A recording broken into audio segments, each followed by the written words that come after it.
All right. Hello, everyone. I see a couple people waiting there. As you can see, I'm facing the sun.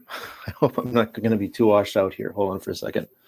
Let me pull this down a little bit. There we go. That's a little bit better. So it's Tuesday.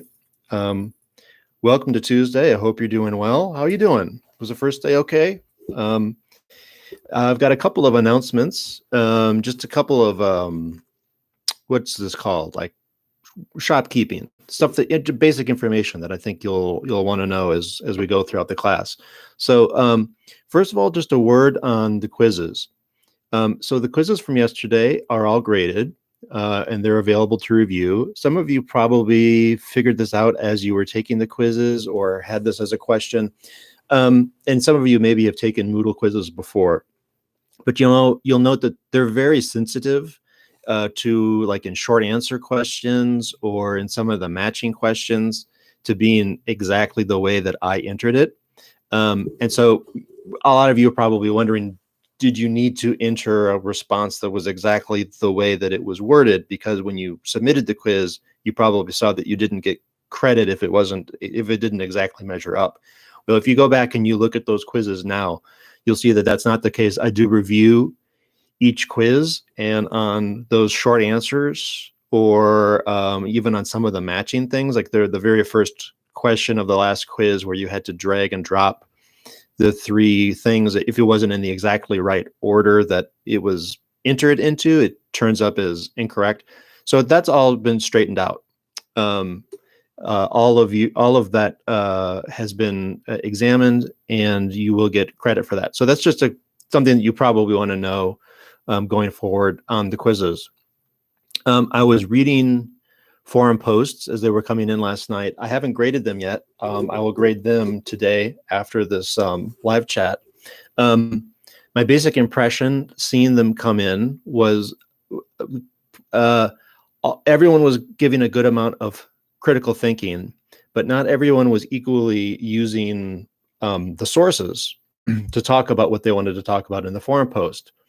And so I just want to reiterate that one of the things that I'm trying to do by the live streaming is to give you some additional ideas that you might use on the primary sources to then deal with those thesis questions. So again, to kind of clarify, what I have in mind is when you see the thesis in the two thesis questions in the forum post, what you're really saying is, how do I decide which of these I agree to based on the sources in the source book? Now, that's obviously going to be limited and provisional. You only have a few sources, and you're being asked to assess a really big, broad, interpretive question. So I'm not saying that you're going to come out with a final, definitive, incontrovertible conclusion. It's just to get a taste of what historians have to do, which is to take very limited sources that are very limited in the amount of information that they give you, and somehow be able to say something about it in a bigger interpretive sense. So the bigger interpretive issues are those thesis statements that you're getting, but all of those thesis statements have been produced by historians by looking at sources that are like the sources that we're looking at. So I just want you to double down on making that connection between the primary sources and going to the source that we're talking about here, and the stuff that you'll be posting in the forum. Okay, so let's talk a little bit about the sources for today. So I've rattled on for 4 minutes. I'll try to keep this to 20, no more than 25 minutes. That's my goal for each of these. So the source that we're looking at today are newspapers. And as they note in the source book, there's this old truism that newspapers are the first draft of history. This is really true. I mean, I would say that probably every historian who was writing on the subject later than, say, the 17th century or so, it's almost impossible to write a work of history without using newspapers. And I say this myself. That's true for me too. Without newspapers, it's really hard to write a work of history. And the reason is not necessarily because they're the best source, but because they're one of the few sources that are going to be consistently published on a fairly regular basis. One of the problems when you're trying to write a work of history is figuring out, how do you fill in gaps and stuff that you don't know about. You're trying to figure out what happened between this incident in 1897 and this other incident in 1905. We can't just assume that nothing happened in between that time. And that's why newspapers are really valuable, because they allow you to kind of get a sense day by day and month by month, and to trace things that are going on in a way that almost no other source does. But newspapers are also just really interesting, particularly when we're talking about the 19th century and this transition from the 19th into the early 20th century. American newspapers were a rich, vital, really interesting field of intellectual work. So let me just say a little bit about kind of the world of late 19th century newspapers. So when you think of a newspaper, you probably think of a paper like the papers that are excerpted in the book, like the Chicago Tribune, or sort of a major national paper like the New York Times, or maybe a local paper. In other words, you probably think of something that's reporting on things like current events and politics and major sort of public happenings that are going about, that are going to be of interest to the broad community. That's true, but that model of kind of the urban daily paper that becomes a sort of public representative of what's going on politically in the community is only really being formalized in the late 19th century. Actually, for most of the 19th century, newspapers were a much more various assortment of things. I'm just going to briefly mention there are three aspects of civil life, some that you might not anticipate, that were actually some of the most prominent newspapers. And we're talking about hundreds and hundreds and hundreds of newspapers in the 19th century in the United States. And kind of the three major types of newspapers that existed outside of those sort of urban dailies were, first of all, religious newspapers. Religious newspapers were all over the place in the 19th and early 20th century. Almost every denomination in every part of the country, in all sorts of languages, had newspapers reporting on the doings of their congregation, or religious news, or sometimes they were theological newspapers, sometimes they were newspapers for missionaries, sometimes they were newspapers for a particular religious order. Religious newspapers, it has been argued, were actually some of the most read material in all of the 19th century. So religious newspapers were really big. The second type of newspaper that's worth kind of keeping an eye on is what came to be known as the immigrant press. This is what we'll be talking about tomorrow, American immigration. But immigrants were among the great founders of newspapers, and in dozens and dozens and dozens of languages all over the country, focusing on all different aspects of immigrant life. I mean, just among the Germans, for instance, you would have German Lutherans with their newspaper. You'd have German Catholics with their newspaper. You'd have German socialists with their newspaper. You'd have German business people with their newspaper, and on for different immigrant groups all over the country. Just a quick FYI, if you're interested in the immigrant press, I know that some of you have connections to Minnesota and to the Twin Cities. Probably the greatest archive of immigrant newspapers is in Minneapolis at the University of Minnesota, in an immigration history research center there, where they have hundreds and hundreds of immigrant newspapers. So the religious press, the immigrant press, and the third major type of newspaper that is circulating in the late 19th century is the labor press. This is anywhere from a local union in a particular place to a newspaper of unions like the American Federation of Labor, which will go out to affiliates all over the country, to more political types of labor newspapers, socialist newspapers, anarchist newspapers, newspapers that were interested in political, philosophical, and cultural issues, and not just sort of the business of labor or reporting on strikes. So I say all this just to say we can imagine a different kind of history of the Pullman strike taken from newspapers if we were looking at the immigrant press or the labor press or any of these other presses that are out there. But what we're looking at here are what we come to think of as newspapers, which are the major sort of city dailies that are reporting on current events. So that's what we've got there. One last just comment about the nature of the sources of newspapers and why historians are so interested in them. Because really, when we're talking about a type of activity that has a religious press, an immigrant press, a labor press, there were farmer newspapers, there were business newspapers, there were all kinds of other newspapers. We're really talking about the internet before there's the internet. All of the kinds of things that we love the internet for, as finding all sorts of different types of materials from all different perspectives, that's what newspapers did. The difference is that in the internet, it's available to everyone instantaneously. Whereas in the 19th century, you had to know how to find a paper, and mostly you got it by subscribing to it. Most of these were subscription based. So that's a bit of a difference. But another kind of commonality between the internet today and newspapers in the 19th and 20th century, it gets at this concept that historians have called creating, I'm going to use air quotes here, sorry to be pretentious, imagined communities, right? How do societies come to think of themselves as societies? How does a business person in Chicago come to think of themselves as part of the same political community as a farmer in the Illinois countryside, or as a tobacco manufacturer in North Carolina, or as a cattle rancher in Texas, or as an immigrant in California?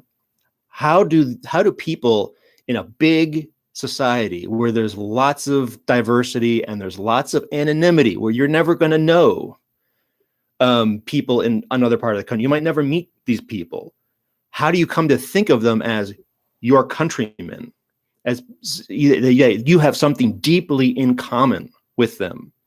And one of the things that historians have pointed to is the role of print, and in particular the role of newspapers, in creating this sense of a kind of a collective identity that is throughout space and across time, but it is believed to exist by people who recognize the commonality of other people because they're sharing the sense of an imagined community that's created by this shared information, this shared sense of values, this shared voice that the press or the print world communicates. Again, it's very analogous to online communities today, who people may not even know other people's real names. They might not know people's real identities. They might not ever meet people, but they think of themselves as being part of a community based on a shared set of interests or values, right? That's what newspapers are doing in the late 19th century. That's pretty important when we think about the conflict between labor and capital in the late 19th and early 20th century, or the conflict between workers and business owners. And we might think of the government as being sort of somewhere in the middle here. We're not really quite sure what the government's role is supposed to be in labor disputes in the late 19th century. That becomes clear in the 20th. The sense of an imagined community is going to be very important, particularly for working people, because after all, what does a bricklayer in Cleveland have in common with a boilermaker in Indiana? They do different jobs. They might work for different bosses. Do they have anything in common? Do they have a common interest? Do they have a common set of values? Well, one of the ways in which there comes to be a sense among lots of workers from lots of different occupations in different parts of the country that there is some sort of common interest or some sort of common identity is the press. And of course, also the institutions of the national labor unions themselves. So let's think a little bit about how the press and newspapers might be creating a sense among the business elite of their sense of an imagined community, and among workers of their sense of an imagined community, and then of the American public and their sense of an imagined community. And within big, broad American imagined community, what do they imagine the proper relationship between businesses and their workers should be? Okay, that's kind of laying out the groundwork. So I just want to focus on, for the rest of my, let's say 10 minutes, I'm just going to focus on a couple of news stories to give you a sense of how I think you can read them for some of the subtext that is going on in these stories. Because one of the things that the activity is going to ask you to do is to assess the difference between sort of fact and opinion, that in 19th century newspapers could be very blurry. Newspapers are interested in reporting the facts, but they're also interested in selectively reporting facts. A key concept to have in mind as we look at these two stories is what media scholars refer to as framing. In other words, what is the parameter of assumptions and associations that the author of the story is introducing in order to imply meaning to the facts that are in the story? In other words, a news story by its very nature is not value neutral. It is going to convey a certain implication of how the facts are supposed to be understood. So what's the frame that the facts are introduced in? That's kind of going to be kind of critical. So we're going to look at one story from each newspaper, and I'm going to talk a little bit about it. So the first one I'm going to share here is the fourth entry from the Chicago Times, May 15th, 1894.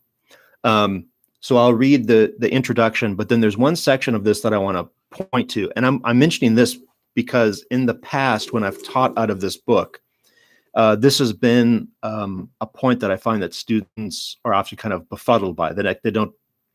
In the past, I've had students not really understand why this particular story is constructed this way. And I think one of the ways that we can get at understanding what the story is trying to do is to be thinking about the framing of the story and the notion of creating this imagined community, in this case, mostly of workers, because the Tribune was mostly sympathetic to workers here. So the headline is "Skims Off the Fat. Pullman Company declares a dividend today. Quarterly 2% thrives at the men's expense. Full pockets swallow $600,000 while honest labor is starving." Right. So it's reporting on the fact that the Pullman Company is paying its shareholders while it is refusing to pay to give a raise to its workers. And so the point of it is it's trying to essentially point out a sense of hypocrisy or greed on the part of the company by saying that it's willing to pay its shareholders, but it's not willing to pay its workers. And you'll note the use of the term honest labor. In other words, these are people, and this would have been part of the framing in the 19th century that would have been widely understood. Honest labor means people that go to actually physically work for a living versus shareholders. What do shareholders do? Do they work? They're making a profit, but is this honest labor? From the perspective of the working class, the shareholders are more or less parasites, and the honest workers, are actually doing the work of the company. So they're trying to create this sense of a hypocrisy. But the part of the story that I want to focus on here, this is the part that I think that students sometimes find strange. So the story begins by talking about the shareholders' dividend, and it talks about how much the shareholders made. And then in the middle of the story, there's this little digression. And it goes, "The Reverend Mr. Ogle, who preaches in the beautiful greenstone church on Watt Avenue, hard by the Pullman shops, marveled greatly in his sermon of Sunday night that Pingree and his fellow workmen should have been so foolish as to go on a strike.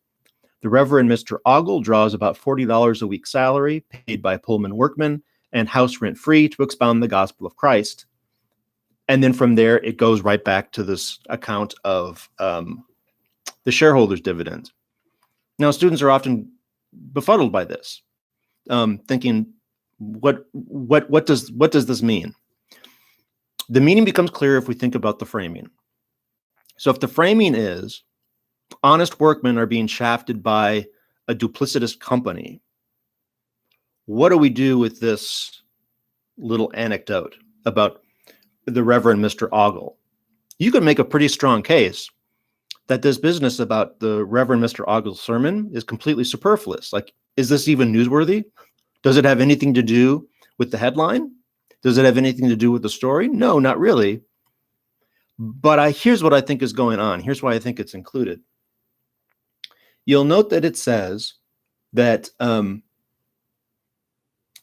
he marveled greatly in his sermon that workmen should have been so foolish as to go out on a strike.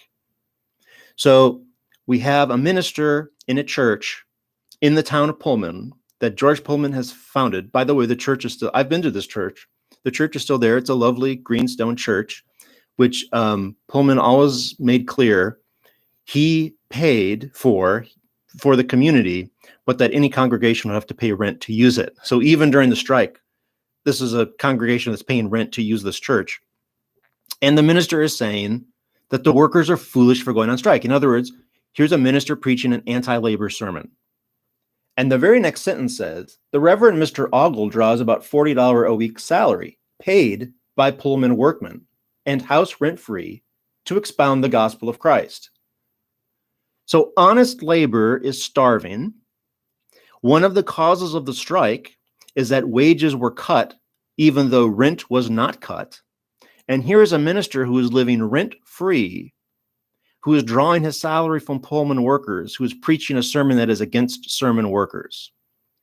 What I think they're doing is trying to create a parallel here between the sense of the hypocrisy and the self-interestedness of the middle class versus the honest struggles of the working class. Again, we might say, like, what work does the Reverend Mr. Ogle do? If you were a leader of the strike, this is a question that you might ask. And you'll note that he's doing this to expound the gospel of Christ.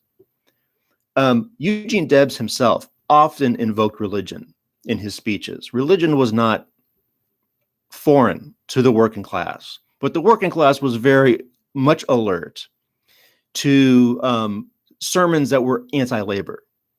They felt that people like Ogle here were corrupting. Actually, they had a word for this. They called it churchianity, meaning the opposite of real Christianity, which should be with the working person. So I go on about this because this particular anecdote here, it isn't important to understanding the facts of the case, but I think it tells us a lot about the thinking of working people and how they were trying to describe what was going on to other people as the struggle between honest workers who were being victimized by hypocritical people who were willing to profit themselves, but who weren't actually suffering any sacrifices. Okay, the second one that I'm going to point to is a bit more obvious. So we probably don't need to spend too much time on it, but it's the ninth piece on the sixth day of the national railway boycott from the other newspaper, the Chicago Tribune, from July 1st, 1894. So here are the headlines. Mobs bent on ruin. Debs's strikers begin a work of destruction. Men who attempt to work are terrorized and beaten. Dictator after the managers. So there are two sort of obvious points here, but I just want to mention them. The first is the continual reference to Dictator Debs in this piece. So obviously they're talking about Eugene Debs, who's leader of the strike, who will go on to run for president as a socialist. What does it mean to refer to Debs as a dictator? And what does it mean to refer to his followers as the mob? Well, we again keep in mind the kind of political prism, the framing that they're trying to create here. So dictators can't be reasoned with, and dictators have followers that do not think for themselves. Dictators attempt to accrue power through illegitimate means, and in particular, through the threat of violence. This certainly would have been the American understanding of dictators in Europe, right? Dictators in Europe rule through fear. They don't rule through reason. And the main purpose of a dictator's existence is to complement their own ego. So essentially what they're saying by calling Debs a dictator is that he is politically illegitimate. His followers are thoughtlessly following him, and that he is essentially operating outside the bounds of accepted liberal political discourse. So there is essentially no way to reason with or bargain with someone who is a dictator with a mob. So therefore, the owners of the company shouldn't be expected to come to terms with someone who is simply seeking his own self-aggrandizement and his own power through the threat of violence and the threat of mob action. That's the framing that we have here. So as you look at these newspaper accounts, and as you think about how these accounts sort of play into the broader thesis that that I laid out for you to consider, have those two labor and business framings in mind as you're thinking about them, and then use the accounts in the paper, in the O'Donnell lecture, and in the Xi piece to think through the thesis that you have to think about for the forum. If you have any questions, of course, I'm checking my email often. I'll be back tomorrow, and we'll talk about memoirs and immigration, and we will carry on. Okay, I'll see you tomorrow. Thank you.